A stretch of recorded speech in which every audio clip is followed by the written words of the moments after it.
memberikan silang terhadap anak. Silang itu begini, ibu-ibu harus lebih fokus, dekat, dan mendidik anak laki-laki.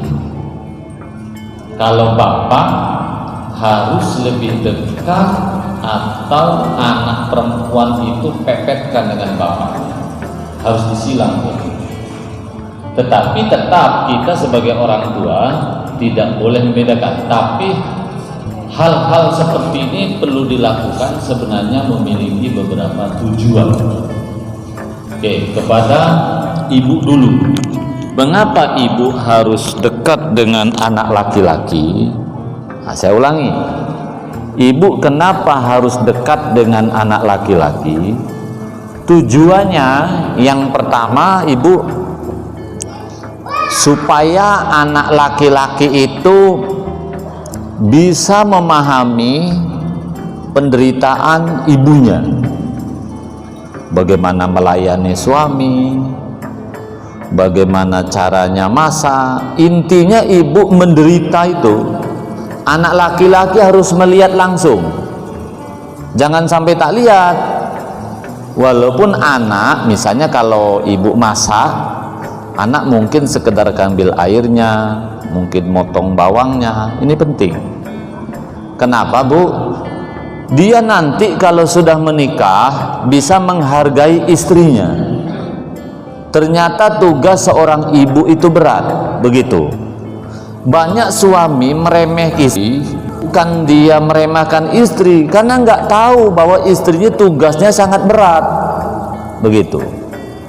Nah, jadi ibu ajak anak laki-laki dalam bentuk apapun, kenapa? Memiliki makna supaya anak tahu bahwa tugas seorang ibu itu dan besar. Itu makna satu. Makna kedua, supaya anak laki-laki memahami kegalauan ibunya. Nanti dia juga akan memahami ketika istrinya juga memiliki masalah yang sama. Sebab apa yang dialami ibunya pasti akan dialami istrinya. Ketika ibu ada masalah dengan suami, berarti dengan bapak dia. Nah, anak harus tahu. Begitulah kalau punya bapak yang tak baik, perasaan istrinya. Dan ibu harus tegar di hadapan anak laki-laki. Ini tujuannya sebenarnya supaya anak laki-laki itu memahami, ternyata menjadi wanita ini kalau ada masalah seperti ini. Itu karena sekolah kita tidak pernah mengajarkan kehidupan berumah tangga. Kalau kita kuliah ada satu materi, tapi kuliah ya, ada pelajaran yang namanya munakahat. Munakahat itu pernikahan. Kalau sekolah aliyah baru ada pelajaran tentang perkawinan, tapi itu sifatnya teori. Kuliah di IAIN pun sifatnya teori. Tapi kalau ibu tidak kuliah di keagamaan, tidak akan pernah mendapatkan pelajaran munakahat itu. Maka ibunya yang harus mengajarkan kepada anak laki-laki. Kemudian tujuan yang ketiga, kalau anak kita nanti menikah, anak yang laki-laki itu, dia tidak melupakan ibunya. Karena untuk ibu catat baik-baik, kewajiban laki-laki itu 4 kelompok wanita. Ibu, istri, anak perempuan, saudara perempuan. Ini kewajiban kita, kewajiban saya, kewajiban anak ibu laki-laki. Kalau ibu tidak dekat dengan anak laki-laki, suatu saat kalau dia sudah menikah, anak laki-laki ibu itu bakal jadi KOB. Tahu KOB? Kalah oleh bini. Mestinya seorang anak laki-laki mencintai istri boleh, tapi jangan menyakiti ibunya. Dia harus berimbang dia. Suami yang baik dengan istrinya, tapi baik juga dengan ibunya. Ketika ibunya marah dengan istrinya, seorang laki-laki yang baik tetap nasihati ibu dan membesarkan hati istrinya. Karena hati istri juga tak boleh disakiti. Ketika punya istri yang tak baik dengan ibu kita, seorang anak laki-laki menasihati istri tetap menyabarkan ibunya. Dia dibalik seperti itu. Maka ibu harus dekat dengan anak laki-laki. Kalau ada seorang laki-laki tak ingat ibunya, dipastikan maknya pun tak sayang anak laki-laki dulu. Itu pasti. Karena semua orang pasti dekatnya dengan ibu. Kok ada ibu nggak dekat dengan anak, nanti akan dibalas dia. Anak pun tak akan dekat dengan ibunya. Maka ibu kalau punya anak laki-laki, pepet habis. Mulai makannya, minumnya, dan segala macamnya gitu ya. Kalau ibu punya anak laki-laki, pastikan harus sayang dengan adiknya yang perempuan. Mengapa? Karena anak laki-laki itu wali. Dan kalau nanti kita meninggal dunia, bapaknya kan dia yang menjadi wali. Bahkan kalau bapak kita, suami kita meninggal dunia pun, kalau ibu suatu saat mau menikah lagi, anak kita itu wali. Maka jangan pernah musuhi anak laki-laki.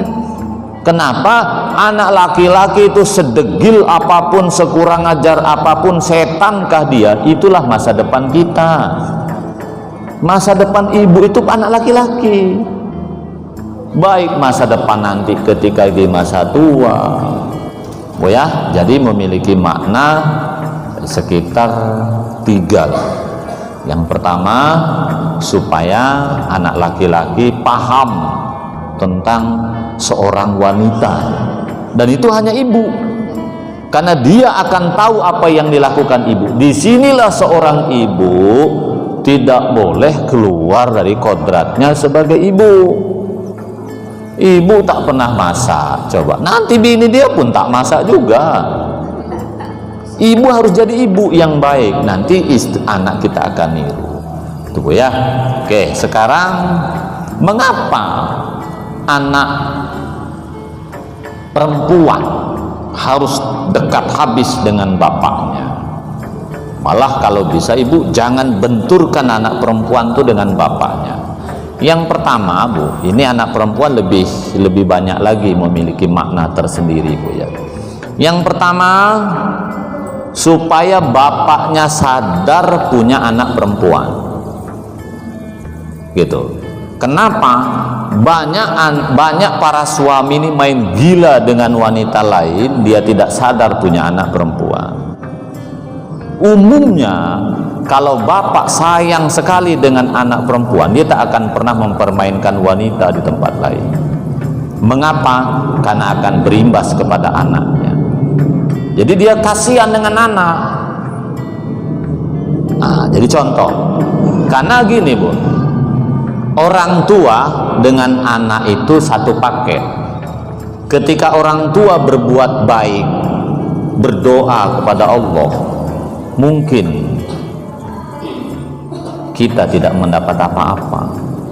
Justru anak kita nanti akan mendapatkan sesuatu. Makanya ibu yang sekarang mungkin yang memiliki segalanya, mungkin belum tentu karena keringat kita.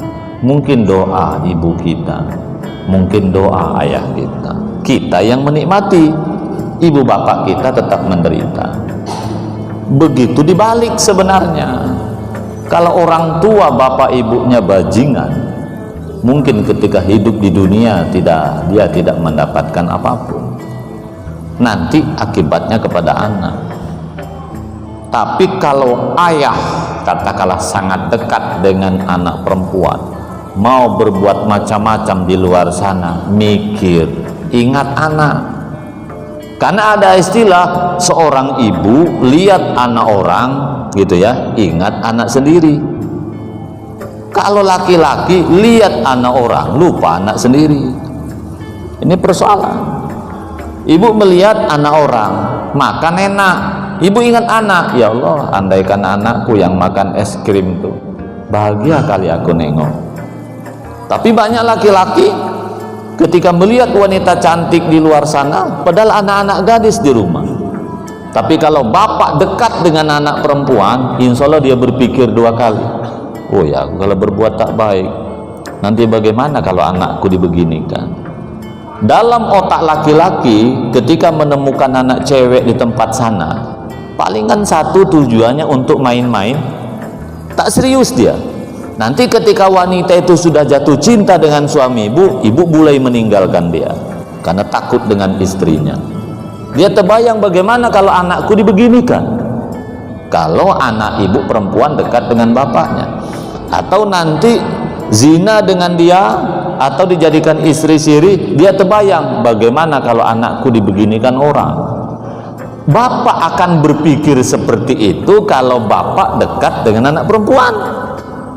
Kalau tak dekat dengan perempuan, mana ingat dia, paling-paling ngasih duit sudah dengan ibunya, nanti ibunya jadi lupa, tak ingat. Jadi Bu ya, satu sebenarnya salah satu strategi agar suami ibu tetap baik, itu caranya. Maka anak perempuan pepetkan dengan ayahnya. Mepetkan dengan ayahnya nih, misalnya Bu ya gampang, buatkan air minum. Ibu yang membuatkan air minum tuh ibunya, tapi yang ngasihkan ke bapak anaknya. Kalau anak ibu belum bisa buat air, tapi kalau bisa biar anak yang buat. Baju bapak suami, yang nyetrikakan anaknya pulang kerja kasih minum dia, begitu. Jadi pokoknya macam mana di mata bapak, anak perempuan itu adalah bidadarinya. Ini tujuannya supaya suami ini hati-hati di luar sana. Satu Bu ya, teorinya. Yang kedua Bu, supaya anak perempuan itu memahami bahwa menjadi seorang laki-laki itu tidak mudah. Jika perlu anak perempuan tuh bapaknya nyuci mobil, anaknya ikut. Kalau bapaknya misalnya pergi ke Tanjung Uncang kerja, kalau boleh sesekali ikut. Ya seperti kita lah dulu, bapak kita ke kebun, anaknya ikut ke kebun. Jadi anak wanita harus melihat langsung dengan matanya sendiri bahwa menjadi ibu, menjadi seorang bapak tidak mudah. Kalau bapak capek balik dari kebun atau dari mana, anak perempuan lah yang ambilkan anduk, usapkan keringatnya. Nanti ibu ajari, ucapkan dengan bapak, terima kasih ayah atas perjuanganmu hari ini, mudah-mudahan keringatmu jadi pahala. Seperti itu ya. Ini tujuannya nanti kalau dia menikah tidak meremehkan rezeki suaminya. Karena banyak para wanita ini Bu ya, meremehkan rezeki suaminya karena terpancing satu dengan sinetron, media sosial, tetangga. Suami ibu misalnya kuli bangunan, ini misal, sementara ibu pergaulannya ya katakanlah majelis taklim, yang kebetulan ketua taklim itu juga bawaannya bawaan apa ya, emak-emak milenial. Dia sosialita, kepancing dia. Maka pemberian suami, apa sih engkau ngasih duit cuma sekian? Nah, kenapa? Dia tidak melihat penderitaan ayahnya. Jadi bagaimana memfigurkan suami itu seperti ayahnya, maka dia tahu. Nah, tujuan berikutnya ibu ya, nanti anak perempuan ini merantau kemanapun, kalau nak nikah dia hati-hati mencari laki-laki, selalu ingat ayahnya. Terlalu banyak di Batam ini seorang wanita dari Sumatera Barat, dari Jawa Barat, dari Kalimantan, di mana membohongi tentang bapaknya nak nikah. Pergi Pak Gua, nikahkan aku Pak. Kata Pak Gua, kemana bapakmu?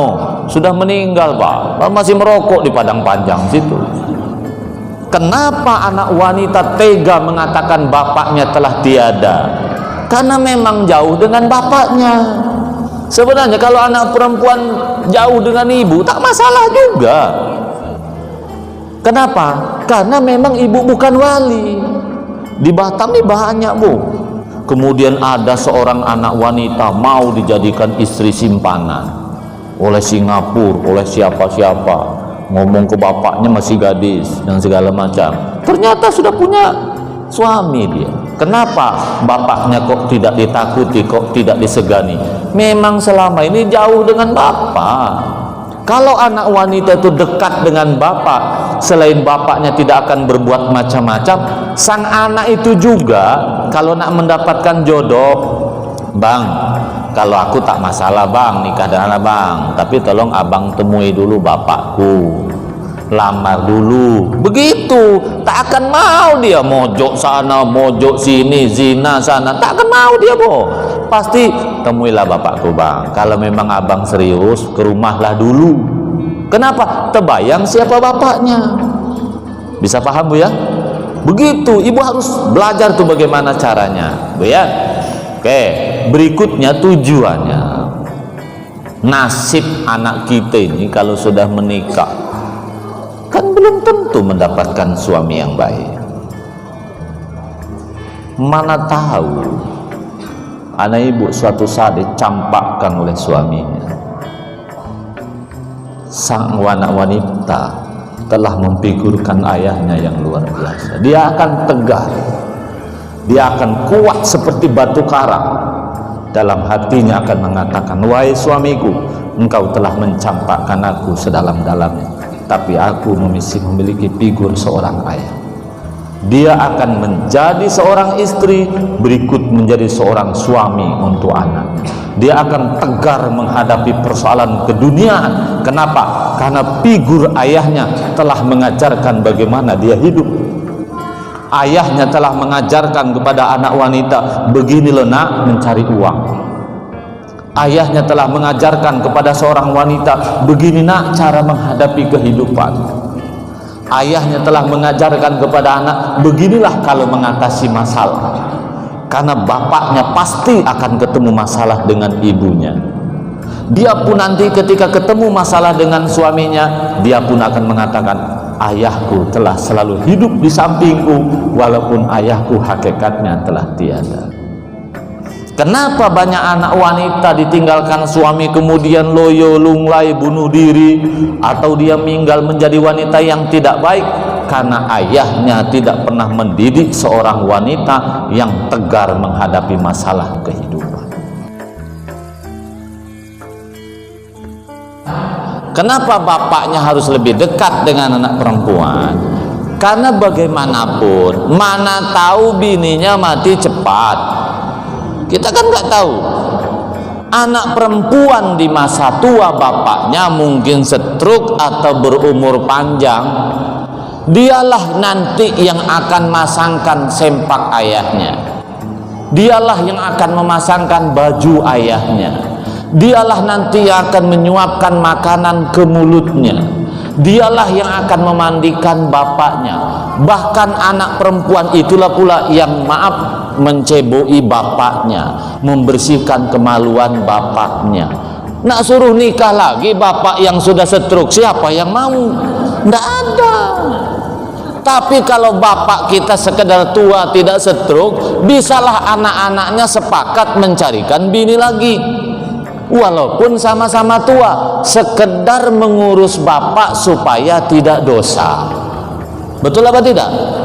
Tapi kalau bapaknya mati sebelah, bininya mati, mana ada perempuan yang mau, kecuali perempuan gila aja itu. Maka mau tidak mau harus ada anak perempuan yang mau. Anak perempuan yang mau seperti itu ya jangan bapaknya kurang ajar dengan anak perempuan. Kalau bapaknya pun main gila aja dengan perempuan, anak perempuan tak peduli. Paham ya? Nah kalau bisa bu, apa yang saya sampaikan ibu sampaikan juga dengan suami itu. Bapak ini tak sehat selamanya, mana tahu suatu saat stroke mati sebelah, ibu nak kawin lagi bisa, kan tidak masalah. Ceraikan suami, suami ada yang ngurus, siapa? Anak. Seperti itu.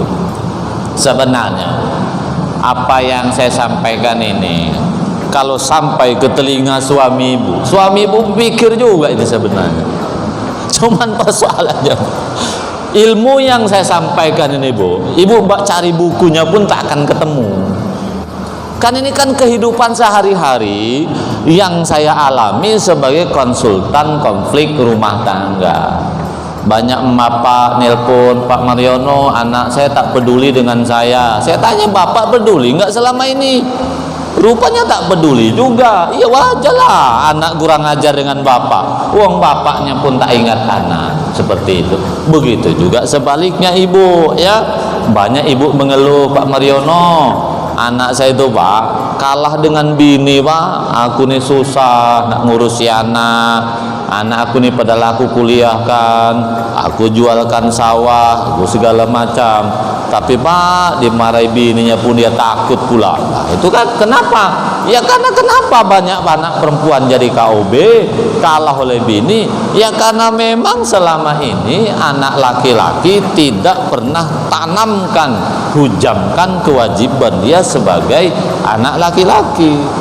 Iya, kalau anak ibu masuk pondok pesantren kalau paham, tapi walaupun anak ibu tidak masuk dengan pondok pesantren, Bu ya, tapi kalau ibu tanamkan kasih sayang dengan anak, insya Allah anak ibu paham juga. Paham Bu ya? Bisa ibu ngomongin suami kira-kira? Hah? Wah, jangan pernah anak perempuan benturkan dengan bapaknya. Ini banyak juga emak-emak kurang ajarin. Padahal anak perempuan tuh kalau nikah siapa walinya tuh? Bapak. Makanya kita kalau cerai dan suami kalau nikah lagi jangan pernah nikah siri. Mau ribut mau kelahi harus terbuka. Kenapa? Kalau nikah siri punya anak dari wanita siri, gimana coba suatu saat kalau terjadi anak kita nikah dengan anak suami kita juga? Pokoknya harus terbuka seperti itu. Begitu juga kalau cerai, anak ini jangan putuskan hubungannya dengan bapaknya. Kalau nak nikah kan butuh wali juga, seperti itu. Jadi intinya jangan diputus, apalagi anak perempuan. Ibu sebenci apapun dengan suami, jangan seret-seret anak perempuan masuk dalam konflik, karena dampaknya luar biasa. Nanti anak perempuan ibu tuh akan membenci juga suaminya, karena kan sama nih. Makanya seorang ibu yang baik harus tetap lemah lembut, tidak boleh kasar dengan anak. Kalau ibu kasar dengan anak, anak pun juga akan kasar dengan orang tua. Cukup sekian. Wassalamualaikum warahmatullahi wabarakatuh.